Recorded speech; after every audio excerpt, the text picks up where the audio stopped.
thought you were going to talk a little longer than that.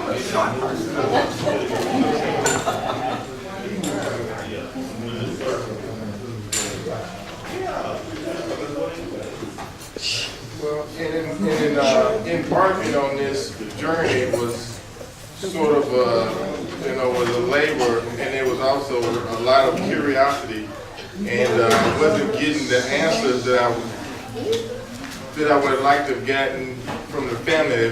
There was information coming from a lot of different directions, and I couldn't get good information. So what I did, we're starting on our.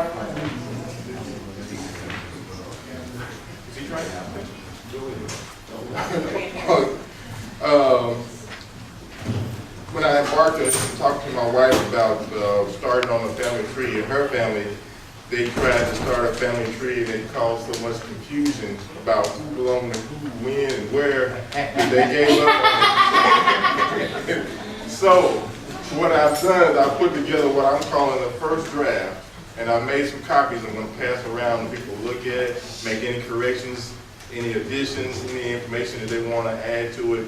I see some faces here I haven't seen before. If I don't have you on there, I'd like to add that information to it. But basically, starting from our family tree, which we normally have on our t-shirts every 2 years, in this case 1 year, it always starts with Henry and Annie. And then most of the information I use from the United States Census, basically, I'm going to try to make this as simple as I could, because the tree branches in a lot of different directions. So my starting point was with Henry and Annie Brown. And basically, in the first census I could find before she passed away, moving from that point back, there was 2 other daughters in the household that are not listed on the tree. And that would be Mary Mitchell, which was her married name, and also Bessie. So in looking at this, and some of the things that I found, I had to kind of do a little detective work to figure out how the pieces fit together. So when I saw Bessie, I knew there was an Essie, so I'm thinking, well, maybe there was a name that was misspelled on the census, because this is all handwritten. But turns out Henry Brown and Annie, there was a big gap in their age. He was in his early 40s, she was in her early 20s when they married. So in doing that, that tells me that with the other 2, maybe there was another wife. So he had another wife, her name was Arlene, and with her, he had, I want to say it was 9 children with her beforehand. How many children did he have altogether? So with the, let's see here, the Henry Brown, let's see, 1, 2, Renetta Noah, living 1, 2, 3, 4, 5, 6, 7, 16, 17 children altogether. Wow. So basically what I assumed is when Mary and Bessie was in the household after Annie passed, it was because he needed help with the children, I'm assuming, because they were all pretty young ages from the infant that died that she gave birth to when she passed away. This baby, because back then they didn't always give them names right away because the mortality rate was pretty low. So they didn't give them names right away because they didn't know if they were going to live or not. So this baby only was listed infant baby on the census, no sex, male or female or anything. So this is, I'm taking as the baby that was born when she died, because she died after childbirth. But I'm assuming that that baby did not live much longer because it did not show up in the records anywhere else at the next census. So going back to the previous marriage, there was Mary Mitchell, Henry Brown, which wasn't a junior, he has a W as initial. It was Wilson Brown, John W. Brown, Adeline Brown, which he named after his mom, and we'll get to, Samuel Brown, Stenia Brown, Stella Brown, and Bessie Brown. So that was his first marriage. His father name was Joseph Brown, which is the oldest living relative I could find from 1827. He was born in North Carolina. And his wife was,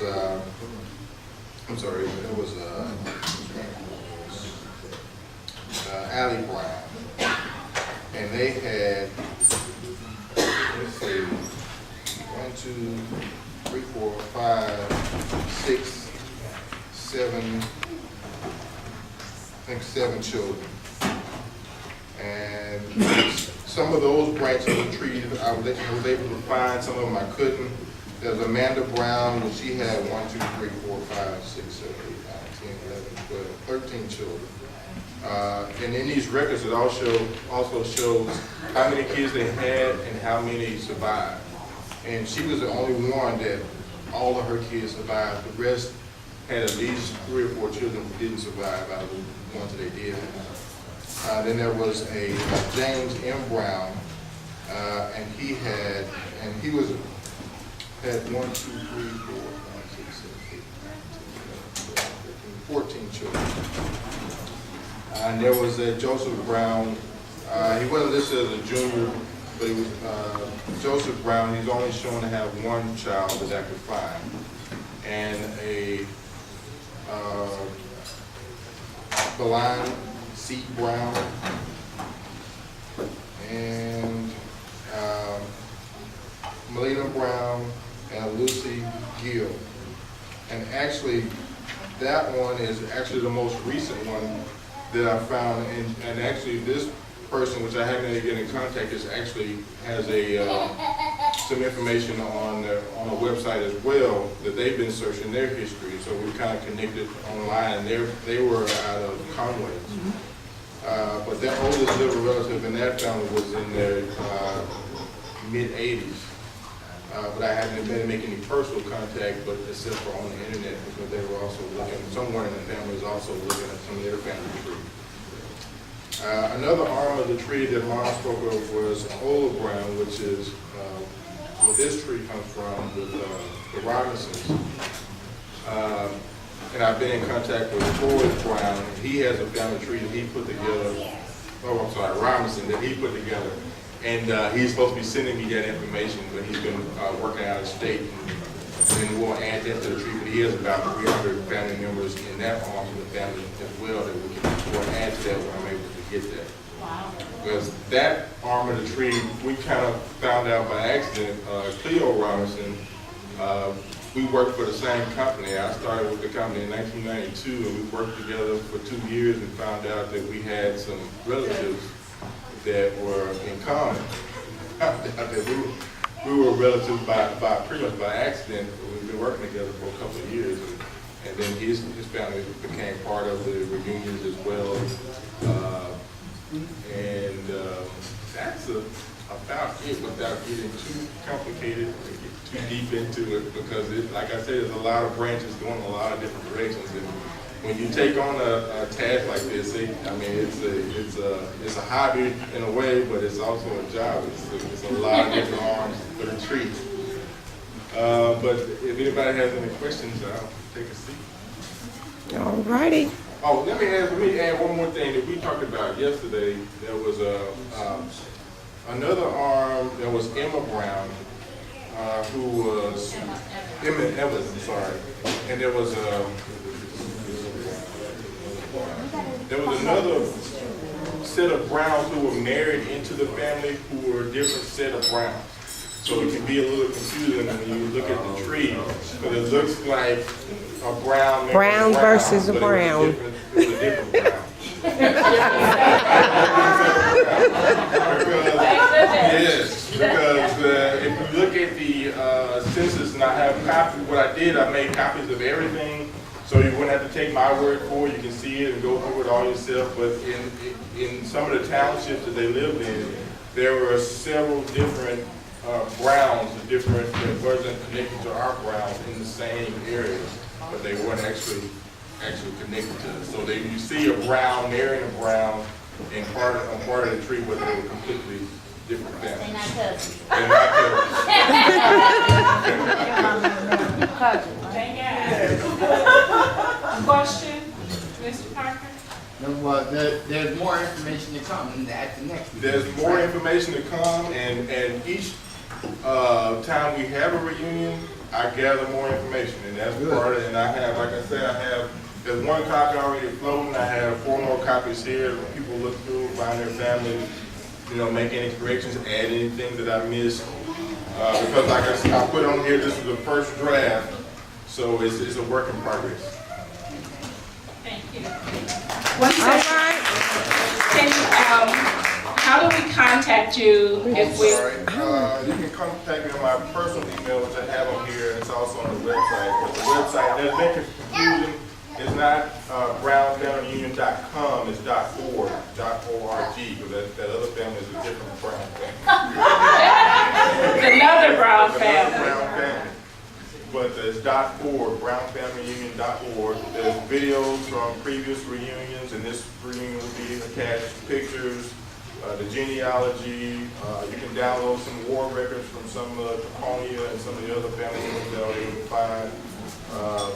All the genealogies I can find, and any past reunions, information, everything down to the itinerary from the past reunions on there as well.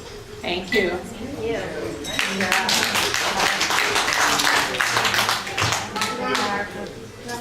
There's a question over there.